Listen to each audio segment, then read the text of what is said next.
Assalamualaikum and hi everyone. I am Christina and I will proceed with the presentation of an ICGPA. And I believe all of you have get the idea of what is an ICGPA, right? It is because the definition of ICGPA has been mentioned by Diana in the previous slide. So now let's look into 6 steps for generation of an ICGPA spiderweb. The first step is outcome-based curriculum. Outcome-based curriculum is a curriculum comprising of program learning outcomes and course learning outcomes mapped clearly in a curriculum plan or matrix. And this outcome-based curriculum, also known as outcome-based education or standard-based education. And in other words, outcome-based curriculum is an educational theory that bases each part of an educational system around goals, which is the outcomes.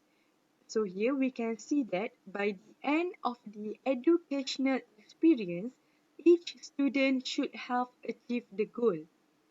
Second step is course assessment plan. So, development of a course assessment plan confirmed to constructive alignment. And in other words, course assessment plan is a document that outlines student learning outcome or department goals to be assessed during that academic year. Direct and indirect assessment methods used to demonstrate the attainment of each outcome or goals, and this course assessment plan has given benefit to students and instructors. Through the development of syllabus, instructors can get course goals, development student learning objective, create and align assessment plans, as well as establish a schedule for the course. And this course outline also works as a guide for students. Students will know about the material that they will engage. Okay, next is appropriate assessment method. So appropriate assessment method involve the measurement of attainment of course learning outcome using appropriate assessment attribute or rubrics. So in other words, once learning targets are clearly set, we can easily determine the appropriate assessment method. And these appropriate assessment methods have their own category. The examples of category are selected response, constructed response, teacher observation, and last but not least is student self-assessment. Step number 4 is grades of course learning outcome. So as we can see here, grades are derived from the calculation of assessment marks, assessment weightage, and course credit unit. Okay, next is grade point average for program learning outcome. It involves the accumulation of grade point for course learning outcome based on dimensions of program learning outcome or the MQF domain. So what is MQF? MQF is an instrument that develops and classifies qualification based on a set of criteria, and this MQF have 8 domain, and actually the 8 domain have mentioned by Diana in the previous slide. So last but not least is spiderweb for grade point average of learning outcome. So here we can see that generation of spiderweb for a specific semester based on grade point average and the cumulative values according to program learning outcome. So for example here, we want to target in semester 1. So the grade point average and the cumulative values according to program learning outcome must based on semester 1. So that's all for the 6 steps for generation of an ICGPA spiderweb.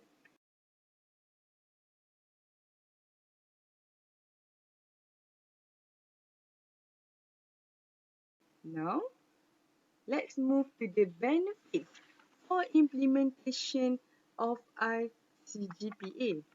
Actually, there are many benefits for implementation of ICGPA, but I only cover 4 benefits of implementation of ICGPA.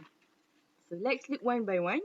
The first point is students. So by implementing the ICGPA, students can monitor their development of knowledge and skills, and also ethics and morality throughout the learning journey.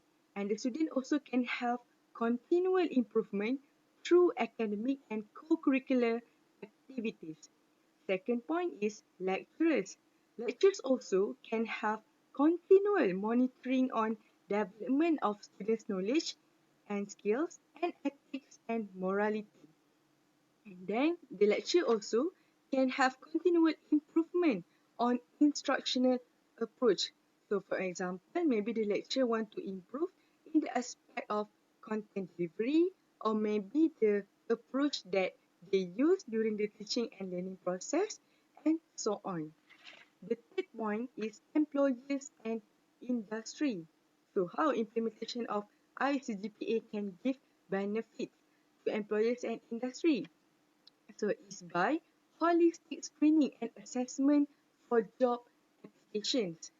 So it's a holistic screening is because it is the ICGPA is comprising of the 8 domain of the MQF, and as you can see, the aspect in the MQF are very holistic and uh, should be achieved by the students.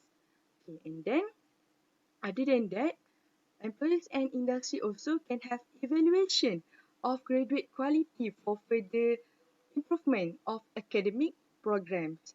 Last but not least is sponsor. So, how implementation of ICGPA can give benefit to sponsor is by monitoring the performance of sponsored students and graduates applying for sponsorship.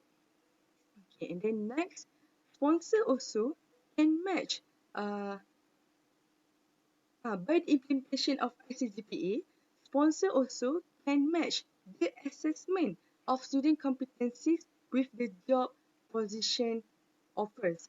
So that's all for the benefits for implementation of ICGPA.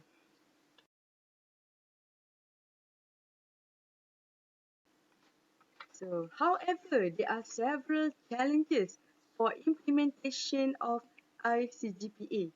First is no proper medium for the trainers to assess their understanding of ICGPA prior to training other academics and implementing it in the faculty.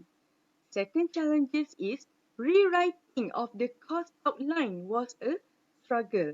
So here, if we have to rewrite the course outline, of course we have to rewrite the learning outcome. So if we rewrite the learning outcome, it will result in a change in the teaching learning activities, assessment strategies, and also assessment weightage.